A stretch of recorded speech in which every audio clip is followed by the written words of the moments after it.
First of all, congratulations on as far as you went. Thank you very much.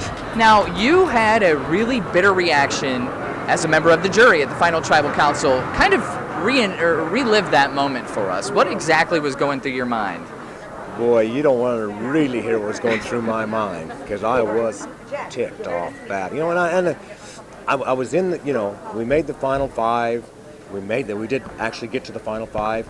We got in there, and of course, I was thinking, okay, we're getting rid of Albert, because we tried to get him off the one before that, and Brandon did that goofy thing he did, so Albert stayed, and then all of a sudden I thought, okay, that's cool. We're going to get, because they kept telling me, okay, us to the end, us to the end. Yeah, and then all of a sudden I found out that somebody had lied to Rick, and I just popped a cork, because you're hungry, you haven't been drinking water very good. I've lost a lot of weight, and I was just mad. I was just mad all over the place, and it took a couple of days to get over it. But it's a game of Survivor, and I got to remember, it's a game. It's not, because I took it very personal. I took it really, really personal. But it's a game. Which is bad for Coach, because I'm guessing you were a vote for Sophie. No, actually, this is going to be a killer. I got there, and of course I was not going to vote for Coach. Absolutely was not. And at the end, Jeff says, well, if you guys got one more thing you want to say. And Coach and I have had a couple of heart-to-hearts, on the beach. Sure. And, and when you're out there, for me, I wanted to connect with somebody. I guess humans are that way. And I connected with Brandon real good, and I actually connected with Coach really good. And I do right now consider him a really close friend. And when he got in there, and I can't remember what it said, but it was just honest and from the heart. And I think he actually said, when Jeff says, one more time, you guys, what do you want to say? And I think he said, I just really wanted to play with everybody.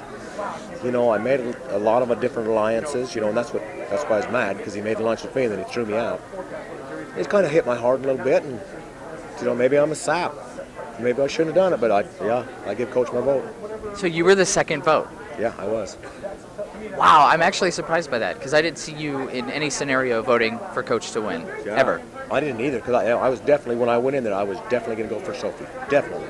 And then he just said that, and I don't know, maybe I'm a wuss or something. It just, it did. It just got my heart, and I thought, here we go, man. Well, one thing that we got to know about you is that we didn't get to know a whole lot about you.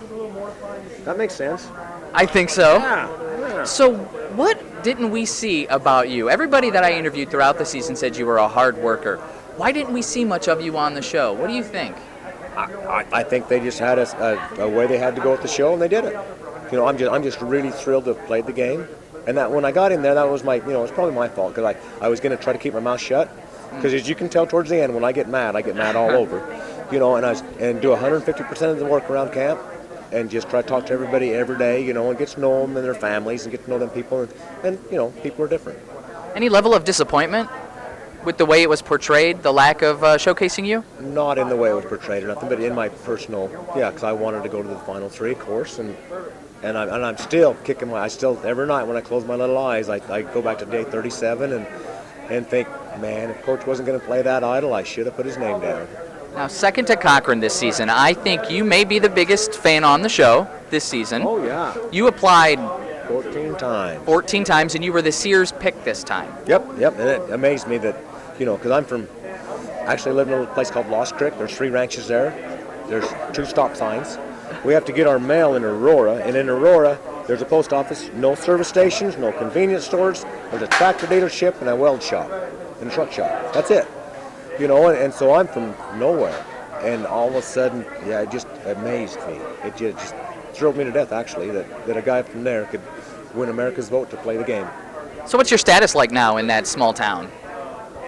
Are you a big shot celebrity around there? It's been pretty cool, because they actually had and I don't know if I'm supposed to say this or not, but when I got home, they had a little celebration, because they redid Main Street in Salina, and Main Street in Salina is just maybe 2 blocks, one way.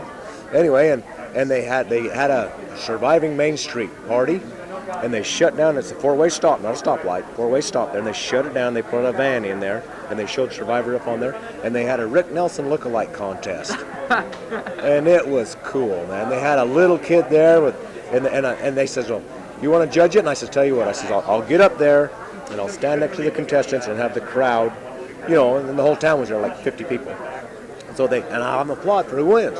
And I went to the first guy, and I'm going, no, because there's a little boy on the end. His mom was holding him, and he had a cowboy hat on, had a big old mustache, and it's a cute little kid. So I went over and I grabbed, got through everybody, and I grabbed him, and I'm going, yeah, this is, and they're all cheering stuff. He started bawling. It's like, oh God, here's your mom, But it's been amazing. It's just been amazing. Okay, I'll take this in a little bit of a weird track. When your wife came to visit the island, we got to see a little bit of a butt squeeze. How good was that butt squeeze that day? It's just a dang good thing Ozzy didn't let me have a visit with her. It would have been X-rated. It would have been nice. Yeah, and Katie, that's what everybody says, her friends and stuff are going, oh my heck, how did you feel? And she says, he always does it when he gives me a hug. And I do. I always, 31 years of marriage, but you still got to check it out, So I always grab her on the butt when I give her a hug, and she didn't think nothing about it. But okay. It was nice. Well, now, what is your take on Ozzy? He's phenomenal. That guy is an athlete extraordinaire, and I'm really thrilled I got to play the game with him. He's an amazing person. Okay, and last question, advice to a future player. Go for it, and don't trust too much. Play your game. You gotta get to the merge. You gotta be on the team on the merge, the numbers. But after that happens, man, play the game. And I didn't play the game. All right, Rick, it was an honor. Thanks for playing. It's good to see you again. Thank you. Thanks. Take care.